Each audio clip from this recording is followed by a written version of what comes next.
Using PowerPoint, the bread and butter of presentations. The scope of this lesson is to explain why PowerPoint is my format of choice when beginning any of my media presentations, whether standalone presentations, classroom videos, YouTube videos, website images, and even for creating instructional DVDs. I have created my presentation starting with PowerPoint 2007 and demonstrate the use of PowerPoint 2007. Not an improvement in all facets versus 2003 or earlier versions, but an improvement in most areas. And secondly, I will give tips in using PowerPoint for all these formats for text, graphics, and layouts that will make presentations more understandable and accessible. Why use PowerPoint? PowerPoint is extremely versatile. You can bring the big text and graphics to your viewers to really get your point across. It's easy to import pictures and clip art into your presentations. You just use these buttons here at the top of the insert menu to do it. When you press picture, it takes you automatically to your My Pictures folder in My Documents, or you can browse elsewhere for picture files. When you press clip art, the program brings up a clip art access menu on the right side of the program window. When you choose clip art from Office Online, you get taken to the Microsoft web page that has a huge directory of clip art available online. This makes importing clip art extremely easy. You just type in whatever you're looking for, in this case dog, and press search and get hundreds of dog images to choose from. Here it gives us 95 pages of 12 images each for well over 1,000 dog images to choose from. If there's not an image you like, you can use screen capture software to further your search on the World Wide Web and get an image you like. I use Smartboard software for screen capture. Here circled in red is the capture tool used to capture images.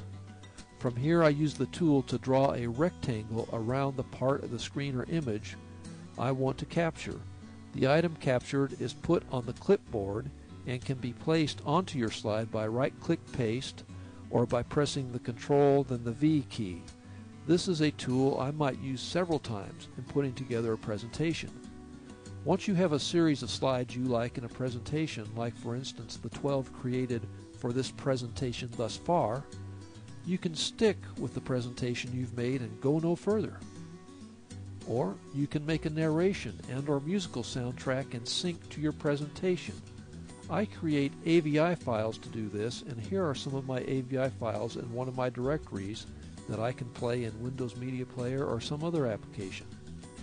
And finally, I can take a series of AVI files and assemble them into a DVD, and here is the menu page for a DVD I have created, The Power of Algebra.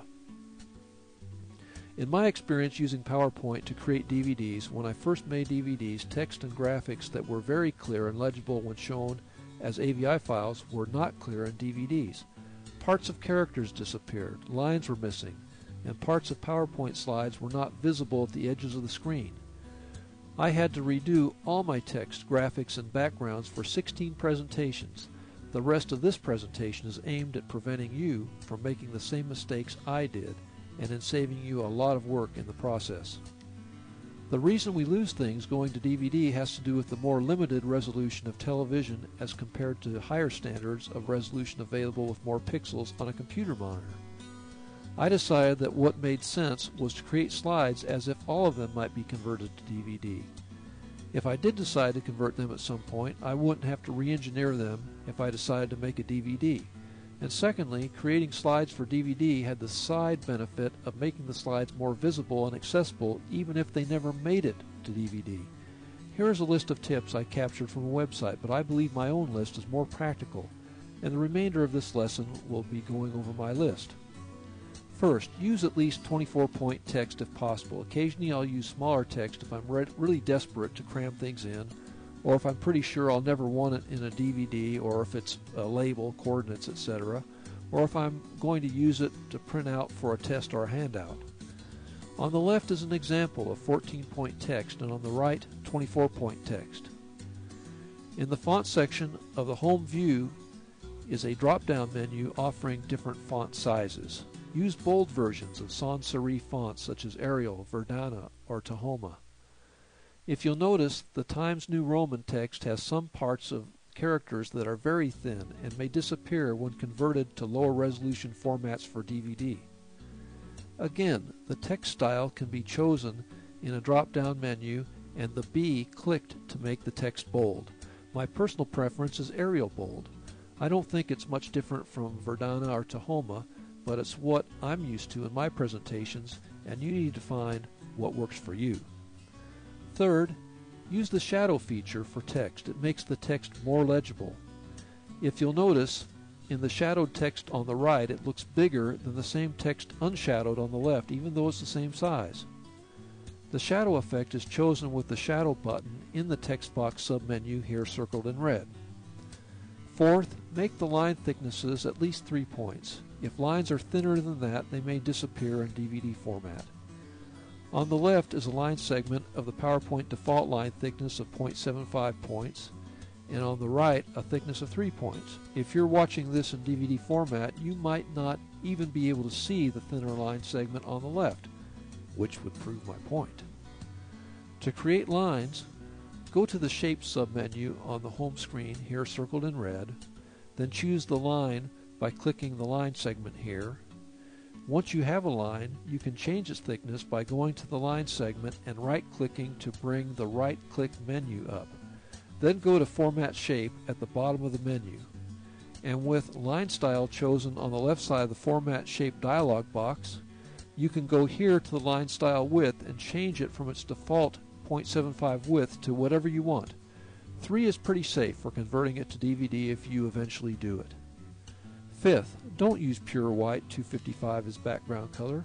Use 238, 240 or so if possible. Inside the rectangle below, the color is 255 pure white, shown here so you can contrast with the background color 240. The pure white is too white in DVD television format and is blinding. This aspect of the presentation is so important that we'll spend some time showing how to change the default pure white background color of slides. To change the default background color from pure white, select the Design tab, then select the background menu on the right side here circled in red. Then locate the color option in the Format Background dialog box. Go to the bottom of the Theme Colors box to More Colors. Then go to the Custom tab. Note that 255 for red, green, and blue. That means pure white.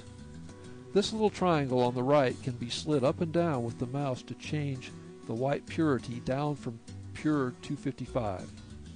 I like bringing it down to 240 or 238 to get a more eye-friendly color for the background, which is what viewers will see on most of your slides. We can see here on the right side the new color, the 240 off-white on top, contrasted with the 255 pure white current color below. When you have what you want, go up to this, select the OK button. After clicking the OK button, you get here and look at the transparency slider. If it's like this, 100% all the way to the right, the background will be completely transparent and the change will not be noted at all. Slide the transparency over all the way to the left to 0. Then, to apply the new background to all slides, go down to Apply to All. Then click the Close button and all the slides will have the new color as a background, and that should help guard your viewers against eye strain. Finally, don't use the very left and right edges of the slide, as they can easily disappear at the edges on a television screen. It's hard to show examples for this final suggestion. If you want to really test how far you have to go on the edges, just convert one of your presentations to DVD and play it on your TV to get a feel for how much margins will be reduced. This has been Using PowerPoint, the bread and butter of presentations. Thanks for viewing.